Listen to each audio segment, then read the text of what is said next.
has led MAREC13 to become Malaysia's leading exporter of professional design services, with projects throughout Asia and beyond and offices in several domestic and international locations.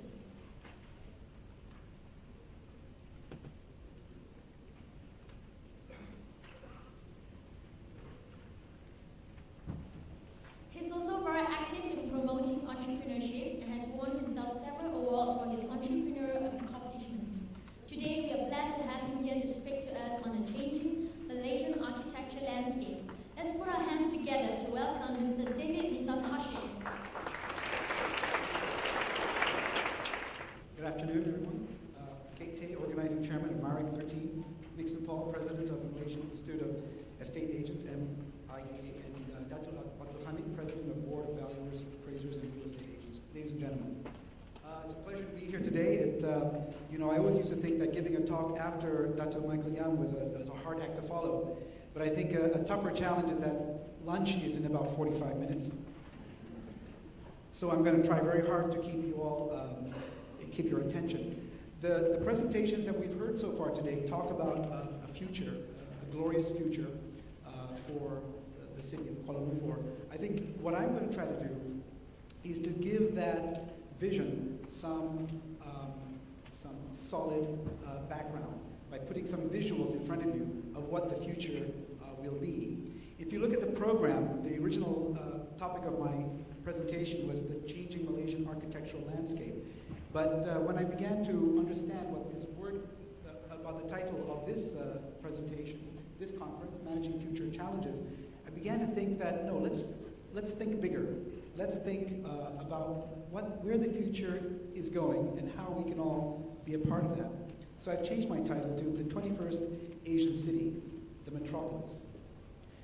Since I was a young boy, I began to imagine what great cities would be like in the future. I was fascinated by the city. I'm a Kuala Lumpur boy. I grew up here on Jalan Yap Kwan Seng. And so I always was a product of the city. And cities have always fascinated me. When I was young, I saw this movie. This movie is called Metropolis.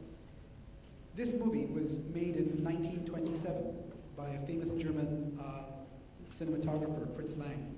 And in this movie, Fritz Lang, in 1927, mind you, imagines what the city would be like in the distant future.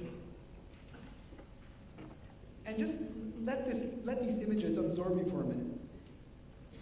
This is a future thinker in 1927, imagining that there will be vehicles traveling in the sky, that there will be bridges that span great distances between great skyscrapers, that the bustle of the city would light up the whole the world. So we must begin to think of the future in the same way that Fritz Lang thought of the future back in 1927, that it's going to be something almost unimaginable, things we cannot imagine today. So I have a proposition for this conference. One is that several factors are influencing the evolution of our cities to become more dense and therefore more vertical. The Asian city, like ours, is evolving in this way even faster than other cities in other regions of the world. This densification, combined with other global trends, is also causing Asian cities to become more alike, for better or for worse. They are becoming more alike. And they're becoming similar to other cities in other parts of the world. Now, I believe, and this may be controversial, we should not see this as a negative consequence of civilization, but to embrace it as a natural evolution of our human evolution. Now, there are solutions. The good news is that solutions are available to meet the needs of the populations living in these great cities of the future, the metropoli. And we must remember, we must reflect back on a larger scale of time. Hong Kong used to be that, and now it is this. If you showed people in Hong Kong in 1930s that their city would be this, they would say that's a science fiction movie. Just like Fritz Lang had a science fiction image of the future. Or Singapore. Shanghai, one of the most amazing modern cities of the 21st century. And of course, our own dear Kuala Lumpur. If you had asked my grandfather what Kuala Lumpur would be like and showed him this picture, again. So in other words, our imagination has to go beyond what we can think of in our own experience of what the cities will be like in the future. Cities will also become more like each other. Sometimes when I'm traveling, I wake up in a city and I look out the window and I don't know what city I'm in because they, you know what, all look the same. their conference centers. They all have their tallest building in the world. Maybe it's a double tower. They all have their observation deck. They all have their bridges. They all have their rivers or waterfronts. The things that make them different are becoming less and less relevant. Yes, some cities have great food. Some cities have beautiful parks, or some cities have beautiful women. But really, in terms of the physical nature of cities, they are becoming more and more similar. You can hardly tell the difference between the great cities of Asia and the great cities of Europe. And is that a bad thing? I think it's a natural evolution of humanity and globalization. We should not see this as a negative thing. So look to the left and look to the right.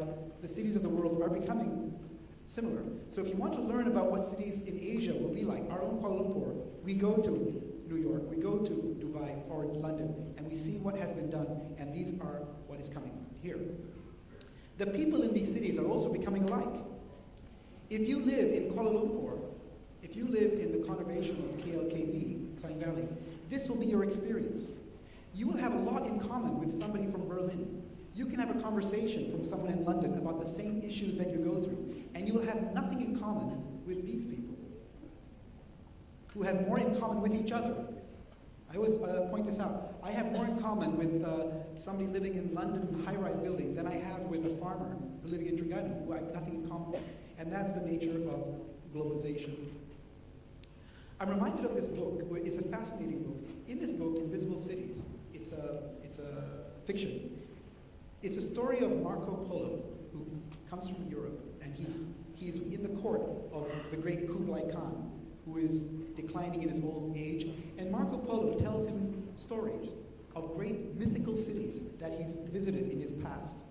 And he describes these cities in very visual language. And artists have come in later on to draw the cities that were described by this writer. These are some of the cities that were described in Marco Polo's journeys to the Emperor Kublai Khan. But in actual fact, they were all describing the same city, which was this city. So cities can be described in many different ways and still be the one place that we know. And these ideas lead me to think of what will the future be of our cities. And I'm so attracted by science fiction, and I get a lot of my ideas for design by looking at Star Wars and other science fiction movies, because these will be our future. The densification